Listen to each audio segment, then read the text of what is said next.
Welcome to another practical example of web scraping. And today we are going to scrape a site where the data is not very well structured. So there are multiple ways and different kind of challenges that you will face. So let's look at our example, the first example that we have. So this is one of the site that we are going to scrape today. In fact, this is only the one site that we are going to scrape. And it's a pretty simple website. So there is a listing and it's a long list and there is no pagination here. And whenever you click on any listing, you go to a new page. And what you have to do is you have to get the name, the address, phone number, email, website. This data is what that person was looking for. So that's what we are going to look. And the problem is when we do a right click inspect, and you can see that all of this text is inside one p tag separated with some br, and you can see that there is new line character and all those things. So what we are going to do today is we are going to write some script, and let's try to do it. So I always like to start with the shell. So whenever you are working with Scrapy shell, you are not overloading the website. So this is very essential because the first and only rule of web scraping is do not harm the website. So let's open the shell. And by the way, whenever I say shell, I like to work with Windows terminal. So let me fire that up.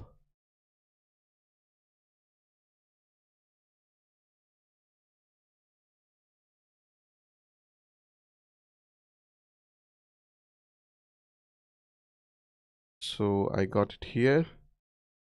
I'm going full screen. Okay, let me clear everything and go to temp directory.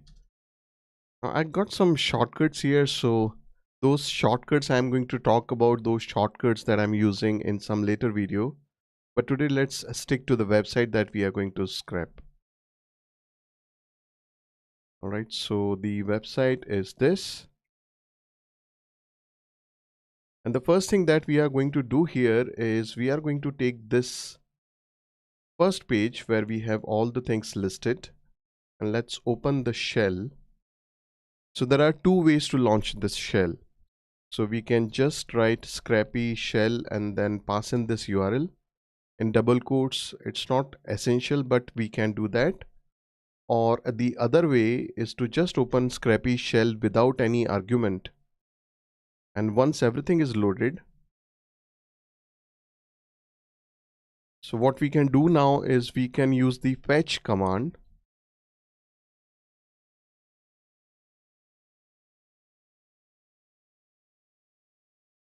And now in this fetch command, we can pass in the URL, or we can create a Scrapy request object and we can pass on this. So for now, everything looks okay. So let's look at this site and the structure of this listing. So let's go to inspect, and we can see that this is the ID of this div is my list. So this makes things very easy, and inside div there are simple straightforward anchor tags. So this is a very simple listing and it should work. I'm going to clear everything and let's write a simple selector. So I'm going to start with CSS, and remember that was an ID. So whenever you see ID, you need to start your selector with hash. So now here you can choose whether you want to write it like this, div hash my list, or you can skip this, doesn't matter. And then we are looking for all the anchor tags, right? So let's close this and just press enter, and we can see that we have a huge list. So let's clear everything, and this time what we are going to do is we are going to pull out the attribute Href. So this is the syntax. So what we are going to do here is we are looking for this particular div which contains this ID. We are looking for all the anchor tags inside that, and from all those anchor tags we are looking for the attribute href, and let's call get all method, and we have a huge list. So we got all the links address, but the problem is that we do not have this as absolute URL. So we'll have to convert this into absolute URL. So we can simply call response.url join. So if I take, let's say, if I am taking only the first one, okay, and what we are going to do is, in fact, let's use get all. Instead of get all, let's use get. So we get only first result. So what we can do is very simple. We can surround this in response.url join. So whenever we do this, we will get absolute URL. And the good thing is, if it is already absolute URL, it will not mess it up. So it's a very safe function. It's much better than using string manipulations and adding and removing things. So now I'm going to take the same thing and surround it in fetch method. So I'm going to pass this in fetch method.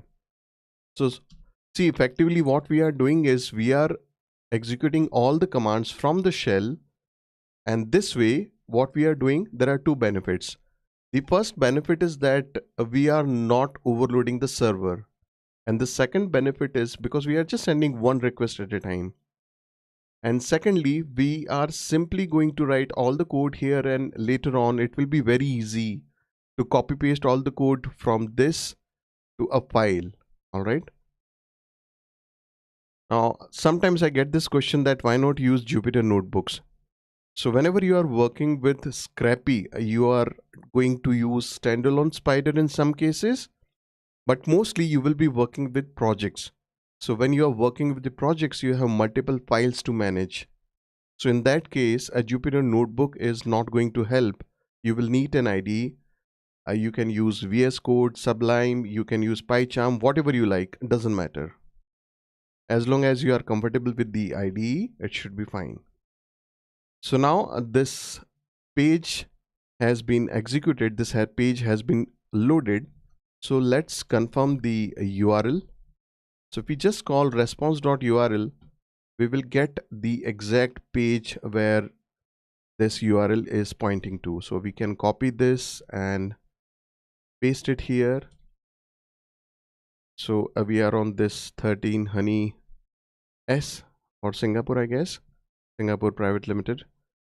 So this is going to give you the URL. Or what we can do here,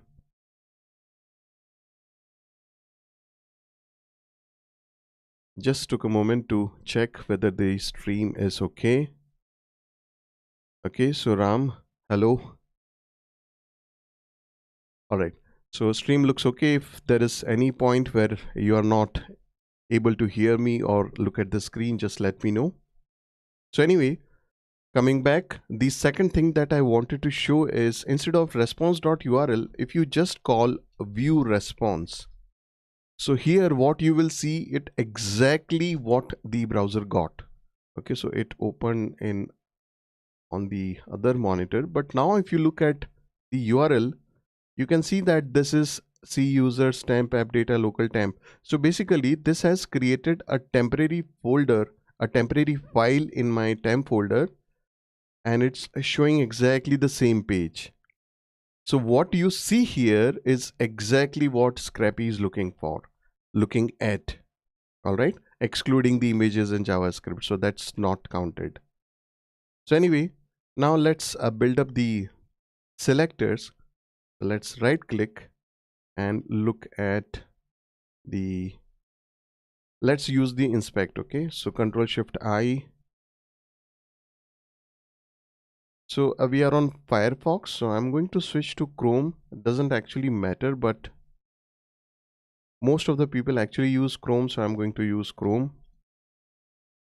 On a side note, sometimes if you see that a request is empty, always cross check in Firefox, because I've seen multiple instances where Chrome developer tools will show that there was no response, and Firefox will show you that there is a small response, maybe just okay or something like that.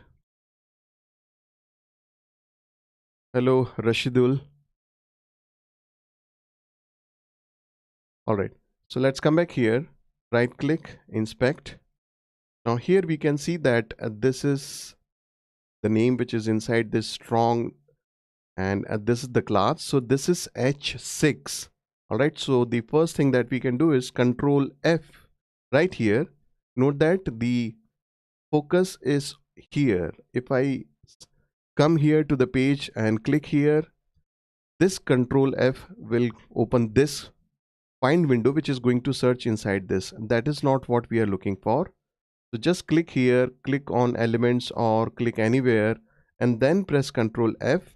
It will open this window right here. So now what we are going to do is we are going to look for H6 directly. Okay. So let's type in H6 and we can see that we have two results here.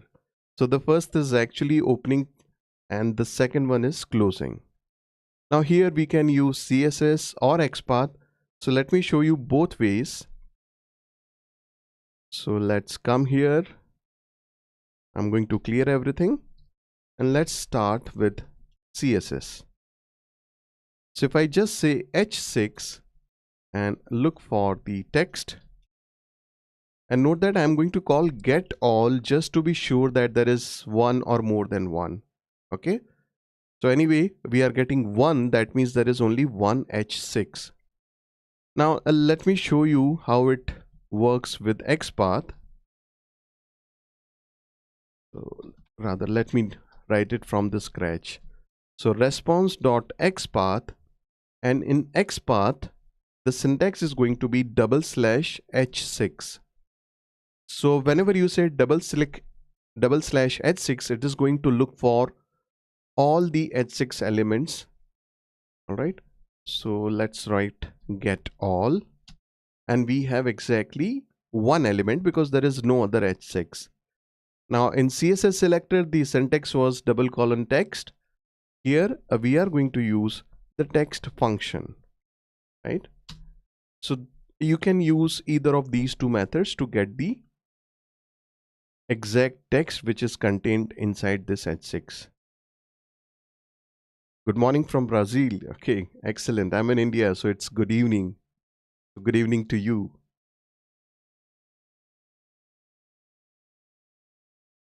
Okay, so let's come back to the page. So we have created the selector for the company name. So this one was easy, not complicated one, right? So the problem that we have is actually this one, the address, so which is inside a p tag and which contains a lot of things. Now if we start with the same approach and let's look at how many p tags we have. So I'm going to switch to XPaths now. Okay, and let's look for all the p tags. How many tags we have? Lot of, right? So CLS. So p tag, just looking for p tag is not going to work. So we need to refine it further. So how do we refine it further? So let's look for the parent of this element. Okay, so this is the parent. So what we can do here is we can look for a specific class, or we can copy this entire thing. Okay, so let's come back and let me show you what I have copied. I've copied this entire thing. Okay, the whole class. Now let's use this and write the XPath. Now what we are going to do here is we are going to use /, and again we have two choices. Now we know that this is a div, so we can either write a div and then in the square brackets we can paste it. But remember that in XPath, if we are looking for an attribute, we have to use @ symbol. So this is one way. Or the second is, if you just want to look for all the elements, you can use star here. Okay, so we know that it is a div, so let's start with div and let's see how many we get. Just one. Perfect. So we got the div. Now we know that this p is inside this div, right? So what we are going to do now is we are going to add /p and let's see how many we have. We have a lot of p tags. So what we are going to do is the data that we are looking for is in the first p tag. Okay, so what we are going to do now is we are going to take the first tag. Now remember that in Python the indexing begins with 0. So right now if we look for 0, there will be nothing, because in XPATH the indexing begins with 1. So now if I put 1, we get the data. So what we can do now is we have the p tag, so we can look for the text inside that p tag. So let's look for the text. Now you can see that we have multiple things. Okay, so I did not call get all, so we are getting the selector, right? So can you let me know in the comments if this zoom level is okay, or you want me to make it smaller so that it is readable on one line, or maybe even bigger?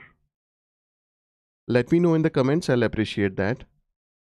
So anyway, so I'll continue with this zoom level. Yeah, so this looks fine to me. So what we are going to do now is let's call get all and let's see what we have. We got all the parts of the address correct. So let me walk you through what we are doing.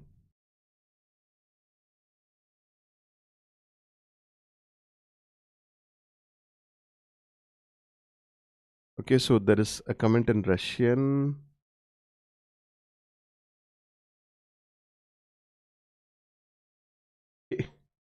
I don't know what is that.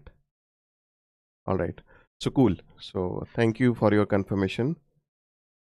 Now what we are going to do now is we are going to take this. So you will notice one problem here, that we have \n.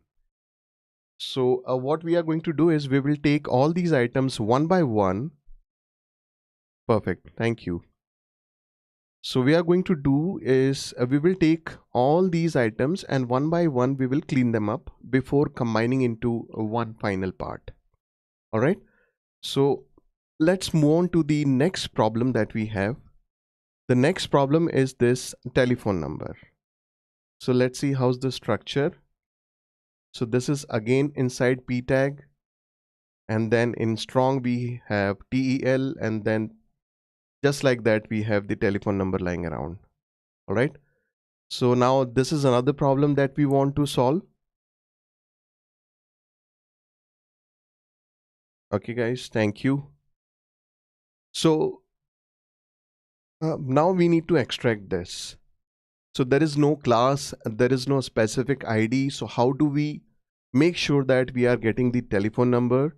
Because if we come to the next part, so the fax number is structured like that, so it's very similar. Email is again like that. So there is no ID or no specific class. So how do we look for these elements? So the answer is actually very simple. What we will do is we will look for this text, tel colon. Okay, so how do we look for this kind of text?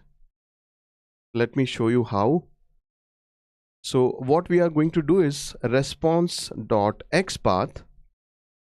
Okay, and this time I am going to use the strong. Okay, so well, let's look for all the strong elements where the text is equal to tel. Okay, so in square brackets we are going to write text call and this brackets equals tel. Note that this is case sensitive, so if I just write tel colon, this is unfinished literal. Okay, I did not put the closing bracket, closing double quotes. So right now it did not return anything. So there is no result because this T is capital. So now we have the selector. We have reached to that particular element. There is one more thing that I want to show you here. So sometimes you will not have this exactly. There will be some line breaks below this and above this. So in that case, what you can do is you can make use of contains function. So let me put this in Notepad. I want to show this like, all right. So right now this is our XPath. And sometimes you will have scenario where this TEL is, it will also have some line breaks or some additional text, and you want to look for a partial match. Because if we write it like this, it will look for exact match. So if you are looking for partial match, so what you can do is inside these square brackets, you can call the contains function. Now contains function takes two parameter. Okay, so this function is XPath. So whatever, wherever you are using XPath, whether you are using in Scrapy or you are using in any other tool, whether in Selenium or everywhere, it's XPath is standard, it's same. There is nothing Scrapy specific here. So this contains function takes two things. The first is where do you want to look for the text. Okay, so we are calling the text function here. And the text that we are looking for is TEL. Okay, note that I'm using a partial. I've removed the colon here. Okay, so I'll show you what is happening here once more. Now why we are using like this? Because whenever we want to get text from an element, we use something like this. Okay,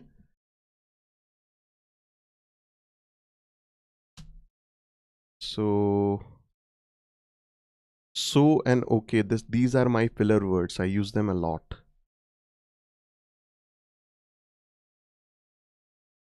So we use the text method to extract the text from an element. Okay, so that's why what we are doing here is, so let me show you in action.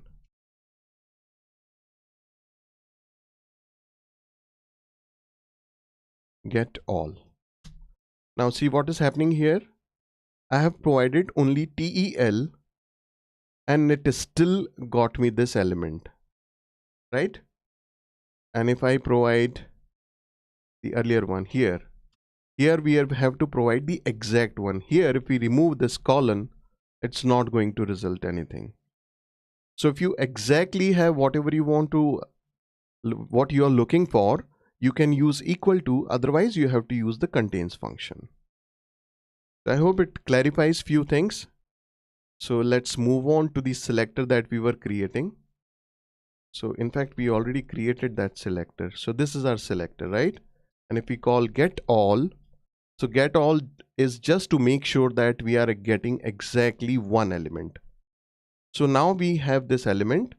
So what we can do is a very simple, we can use slash dot dot. Now why 2 times dot? It's very similar to the directory changing. For example, you do cd dot dot and you go one level up. It's very simple and very similar to that. Now it is going one level up. So one level up of strong is this p tag. So now we have reached the p tag. Now once we have the p tag, here we can call the text function. How's that? We got it, right? Now fax and website and everything, this is very same. So fax is empty. So let's take email for example. If I take the same selector and instead of text, this TEL, if I paste in email, we have the email. And what else do we have? Website.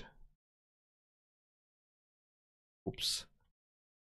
So website, come back here, and instead of email, let's put in website, and it has to be exact. So I have to put in the colon as well, and we have the website, right? So this was the general idea. Now let me show you one more trick, and I will, by the way, show you the complete code how it works. And of course, I'll share the code. Now we were looking at the address. Okay, so the address selector is like this. Okay, so this is the address selector. So let me store it in a variable address. Now this address is, the objective is to clean this up. Okay, so what I'm going to do is I'm going to import scrapper helper as sh. What is this scrapper helper? This is one collection of useful function for scraping, which I wrote and published on PyPy. You all can download and use, and in fact it's available on GitHub, and in fact I invite you to add your functions that you think that are very commonly used and are useful for others. So the latest addition was this headers function. It's not related, but I'm just showing you. Okay, headers. So what it will do is it will give you all the standard headers, for example. Anyway, so we have the address here, and now what we have to do is we have to run a loop. So what do we have in address? These items. So we can use Python shortcut. So for x in address, and in scrapper helper we have a function cleanup. Okay, and this has to be in square brackets. So this is just a Python shortcut for running a loop. And now you can see that we are calling cleanup on every item of this list, and we have a complete clean code. Okay, clean address. So we can assign this to the address. So we have the address.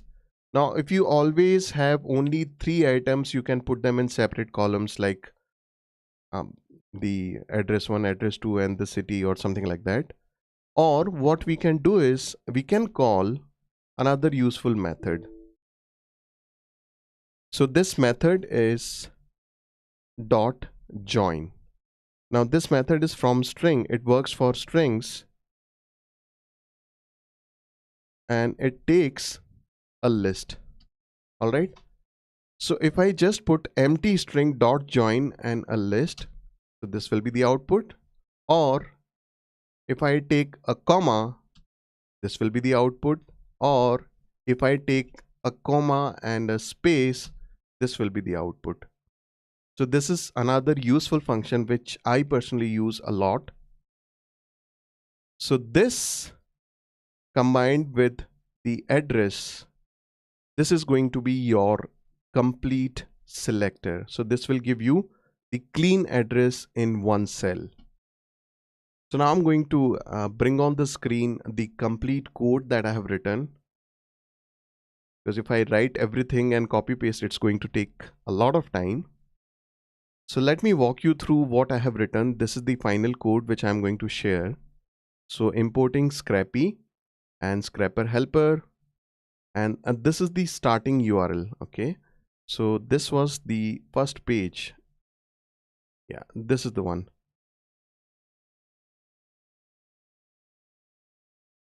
So we are going to start from here. So that is in my start URLs. So this site worked without passing in user agent, so did not bother. And this was the first selector that we created. If you remember, we just looked for all the links and it gave the links to these, but it was not in absolute URL format. So I called response.url join, and I simply ran a loop and return Scrapy request. And I created a new callback method parse detail, and here whatever I have written so far is I've covered everything in this video. So we have address parts and this cleanup method, and then we have name, address, phone, fax, email, website, and then I'm yielding them in a dictionary. So this is actually a standalone spider, and let me see if I can show you the output.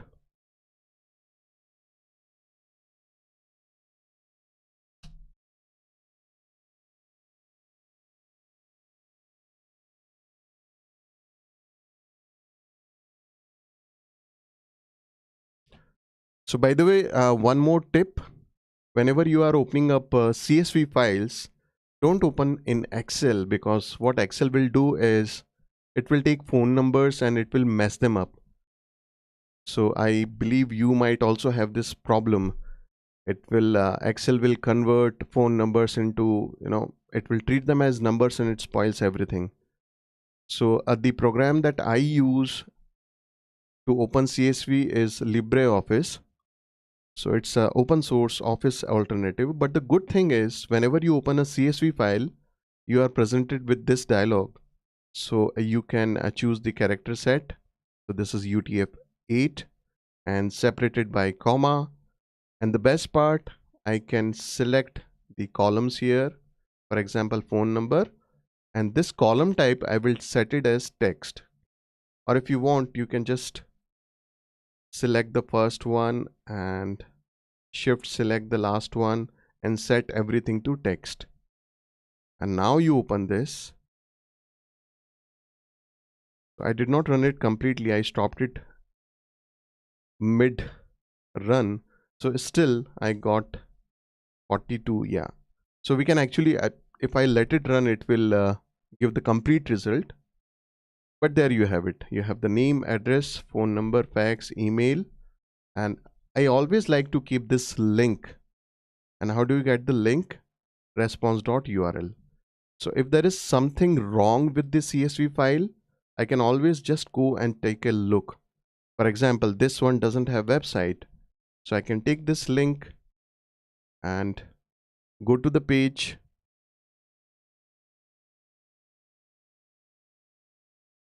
So I can specifically go to this page and I can verify that yes, website is actually not here in this page. So it's not a problem. So that's it. That's it for today. If you have some questions, you can drop in the chat. And I always welcome suggestions. So that's all. I'll see you in the next one. Till then, have a great time.